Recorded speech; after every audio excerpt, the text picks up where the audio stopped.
सुल्तान multimedia 786 channel नाल जुड़ियां सारियां संगतां नूं जय पीरां दी। अज दी वीडियो विच असीं तुहानूं एक फकीर ते एक राजे दी कहानी दसांगे कि फकीर ने की 4 शर्तां रखियां ते सानूं साडी जिंदगी विच ओह किद्दां काम आउणगीआं। सो हथ जोड़ के बेनती है इस वीडियो नूं पूरा जरूर देखियो ते इस चैनल नूं भी जरूर सबसक्राइब करियो। पीरां दी प्यारी साध संगत जी, ये वीडियो भी सिर्फ और सिर्फ समझाउण वास्ते ही है, सो इन्हां गल्लां ते गौर करियो। बड़े ध्यान ते बड़े शांत मन दे नाल इस कथा नूं सुणियो। इंशाअल्लाह पीर बादशाह तुहाडियां सारियां दी आसां मुरादां जरूर पूरीआं करनगे। एक बार एक राजा अपने एक मंत्री नूं नाल लै के वो अपने राज दे विच घुम्मण वास्ते निकलिया। वो देखना चाहता सी कि मेरे राज दे विच कोई दुखी तां नहीं, किसी नूं किसी तरह की कोई मुश्किल तां नहीं।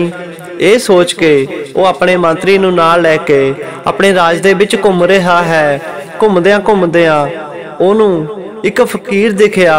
ओदी निगाह जदों एक फकीर ते पई तां राजे ने देखा वो फकीर सियाणी उम्र दा सीगा, बिरध उम्र दा सी ते ओ बच्चियां दी तरह वो मिट्टी दे नाल खेड रहा सी। उस फकीर नूं रेते दे नाल खेडदे होए देख के वो राजे नूं थोड़ी हैरानी हुई ते वो अपने मंत्री नूं कहण लगा कि मंत्री, मैनूं लगदा है कि इस फकीर दे कोल ना तां रहण लई छत है ते ना पहनण लई कपड़े आ ते ना ही खाण लई कोई चंगा भोजन आ। एक राजा होण दे नां ते सानूं इहदी मदद करनी चाहीदी आ। ते वो मंत्री कहंदा ठीक है सरकार, सानू उस फकीर की मदद जरूर करनी चाहिए आ। यही सोच के वो दोनों जाने उस फकीर दे कोल गए। राजा उस फकीर दे कोल जाके बड़े ही प्यार ते निमरता दे नाल बोलिया कि साधु बाबा, मैं दूरों ही तुहानू देख रहा हाँ ते तुहानू देख के मैनू बड़ी दया आई। मैनू लगता है कि तुहाडे कोल रहण लई ना तां छत है, ना पहनण लई कपड़े आते ना खाण लई भोजन है। मैं इस देश का राजा हाँ। मैं तुहाडे अगे बेनती करदा कि तुसी मेरे नाल चलो, मेरे राजमहल विच रहो।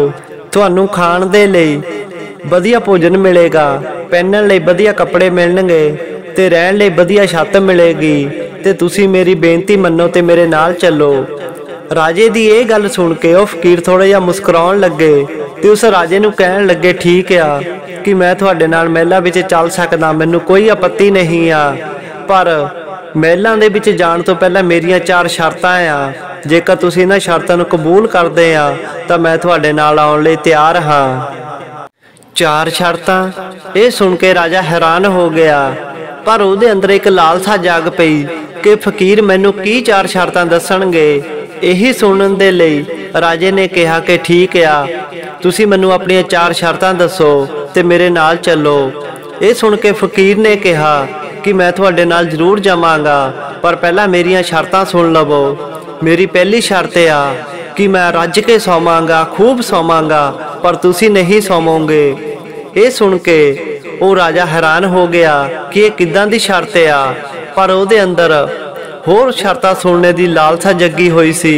इस करके उन्हें कहता ठीक आ, मैनू तुहाडी ये शर्त मंजूर आ। फकीर फिर बोले कि मेरी दूसरी शर्त आ, मैं खूब खाऊंगा, रज के खाऊंगा, पर तुसी नहीं खाओगे। ये शर्त सुन के राजा होर ज़्यादा हैरान हो गया कि ये शर्त तां पहली शर्त नालों भी ज़्यादा अजीब आ, पर उहदे अंदर लालसा जगी हुई सी कि बाकी 2 होर शर्तां फकीर की दसणगे। यही सुनने दे लई उन्हें फिर कह दिता ठीक आ, मैनू तुहाडी ये शर्त भी मंजूर आ ते तुसी मैनू अपनी अगलियां शर्तां दसो। उस तो अगे फकीर बोले कि मेरी तीसरी शर्त आ कि मैं सोने तो सोने वधिया तो वधिया कपड़े पावांगा, पर तुसी चंगे ते वधिया कपड़े नहीं पाओगे। राजा ये भी सुन के हैरान हो गया कि ये शर्त तां पहलां दी शर्तां नालों भी ज़्यादा अजीब आ, पर उहदे अंदर लालसा होर ज़्यादा हो गई कि चौथी शर्त की होवेगी। यही सोच के उस राजे ने कह दिता कि मैनू ये भी शर्त मंजूर आ, तुसी मैनू अपनी अगली शर्त दसो।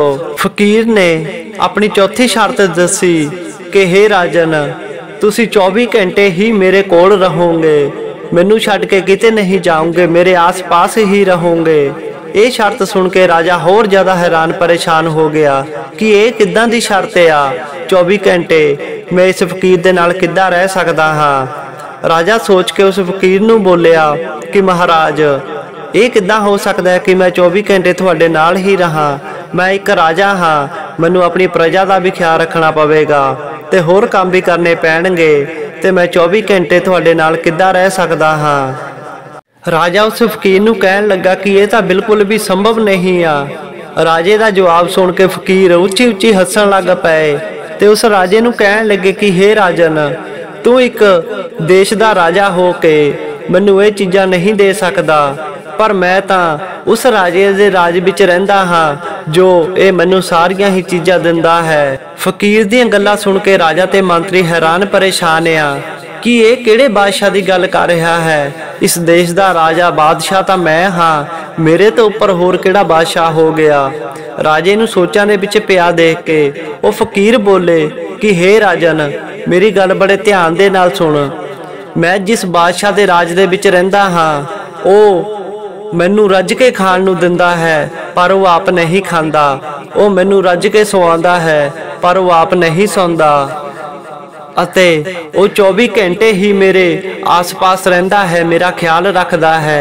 ये कह के वो फकीर उपर नूं देखण लग पए। फकीर बोले कि ये मेरा बादशाह, मेरा राजा, ये मैनू छड्ड के कदी नहीं जांदा, हमेशा ही मेरे आस पास रहिंदा है। वो है मेरा परमात्मा, मेरा रब, मेरा अल्लाह ताला, जो कि सब तो वड्डा बादशाह है। ये सारी दुनिया उहदी बादशाही दे अंदर आउंदी है।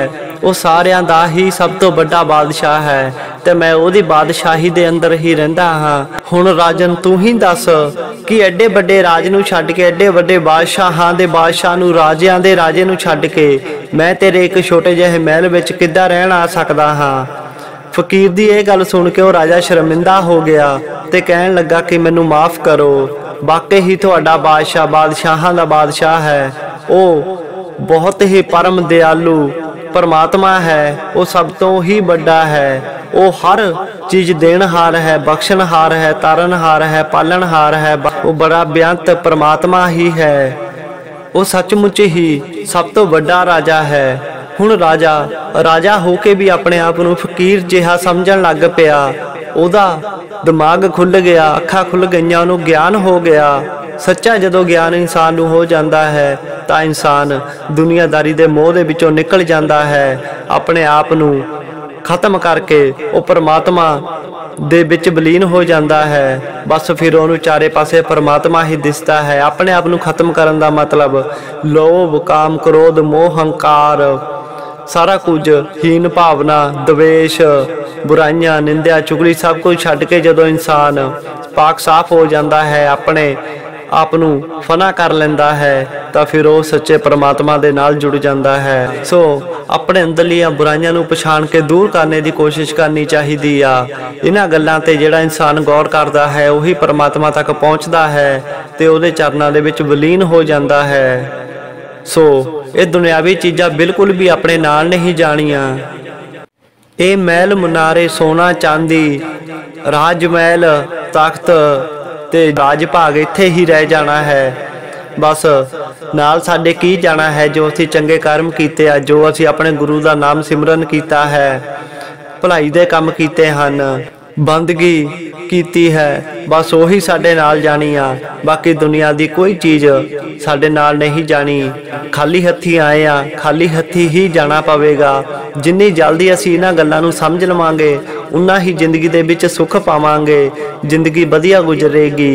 पर जे इन्हां गल्लां नूं समझण विच देरी करांगे तो उन्ने दुखां दे विच ही आपां घिरे रहांगे।